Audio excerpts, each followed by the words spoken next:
លើកទី1សម្រាប់ខ្ញុំហើយបងប្អូនអរគ្នាដែលចាក់សារាយដាក់ជាមួយនឹងលឹកតាយរដល់ខ្ញុំធ្លាប់តែចាក់សារាយទៅទេ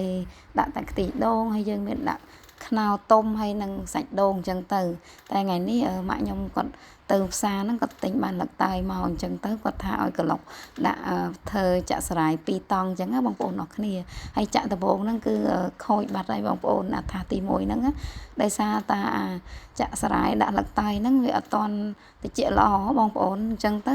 ខ្ញុំក៏ចាក់ជាមួយនឹងអាពណ៌សទៅម្តងទៀតទៅពេលនេះទៅវាចូលសាច់គ្នាតែម្ដង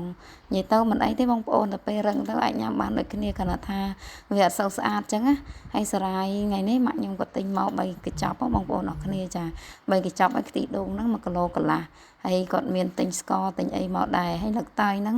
ម៉ាក់ខ្ញុំថាទិញគេឡើង2000រៀលបងប្អូនចានិយាយទៅនៅណេះវារៀងថ្លៃដែរដោយសារតែយើងអត់មានដីដាំបងប្អូនហើយស្អីក៏ដោយក៏ទិញគេដែរអានេះខ្ញុំចាប់ផ្ដើមលាងជាមួយនឹងលឹកតាយបងប្អូនអរគ្នានិយាយទៅយើងលាងឲ្យជ្រះដីល្អហើយបានខ្ញុំហាន់ទៅយកទៅក្លុកតែម្ដងចាក្លុកហ្នឹងគឺខ្ញុំដាក់ទឹកមកល្មមឯងខ្ញុំសើវល់ទឹកដោយសារតែសារាយគេឲ្យយើងដាក់1លីត្រកន្លះបងប្អូនចាគេថាបើចង់ជ្រីទុនល្មមអញ្ចឹងណាអញ្ចឹងមកកញ្ចប់ហ្នឹង1លីត្រកន្លះហើយក៏ខ្ញុំមកវល់ទឹកតាមនឹងឯងលឹកតាយហ្នឹងខ្ញុំដាក់ទឹកប្រហែលជាកន្លះលីត្រអញ្ចឹងទៅខ្ញុំថែមទឹកពីក្រៅថែមទៅ1លីត្រទៀតជាមួយនឹងទឹកដូងបងប្អូនអរគ្នាអញ្ចឹងមកកញ្ចប់ហ្នឹងយើងធ្វើម៉េចឲ្យបាន1លីត្រកន្លះហើយទឹកដូងហ្នឹងមានខ្ទិះដើមបងប្អូនចាម៉ាក់ខ្ញុំគាត់អត់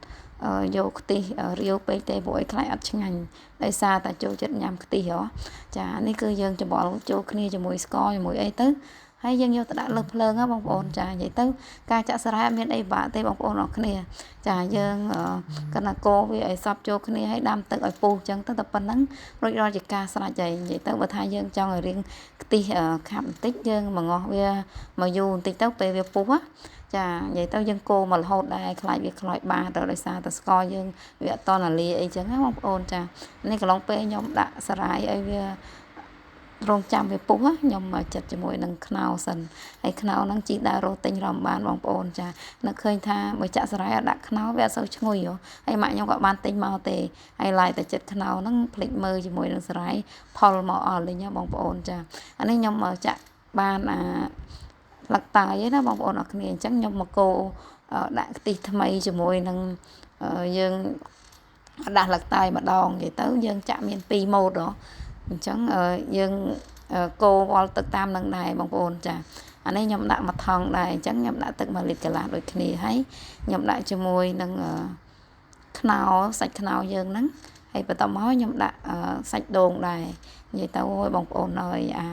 ចុងក្រោយនេះនិយាយពីថាខ្ទិះឆ្ងាញ់មែនទែនណានិយាយទៅញ៉ាំហើយចង់ញ៉ាំទៀត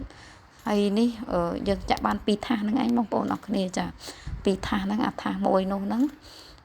លឹកតាយទាំងពីរនិយាយទៅយើងយក2ជាន់ដូចគ្នាចានេះបន្ទាប់ពីវាពុះហើយខ្ញុំដាក់ឲ្យវារៀងខាស់បន្តិចដែរដោយសារតែចូលចិត្តខ្ទិះអញ្ចឹងទៅខ្ញុំមកងាស់រៀងយូរបន្តិចបន្ទាប់មកទៀតខ្ញុំមើលតាលឹកតាយហ្នឹងរៀងស្ងួតណាអញ្ចឹងក៏ខ្ញុំយកអាពណ៌សហ្នឹងមកចាក់ពីលើតែម្ដងតែដោយសារតាអាលឹកតាយថាសទី1នេះវាអត់តន់ត្រជាក់ល្អទៅពេលយើងចាក់ទៅវារៀងចូលគ្នាបងប្អូនវាបាន2តង់ទេតែបើថាអាលើកទី2នោះអាថាសទី2គឺខ្ញុំទុកឲ្យវាស្ងួតមែនទែនអញ្ចឹងទៅបានខ្ញុំចាក់អសទៅពីលើទៀតហើយពេលយើងយកមកញ៉ាំមកឃើញស្អាតមែនទែនបងប្អូនចាហើយតំណងណាបងប្អូនអើយទៅពេលយើង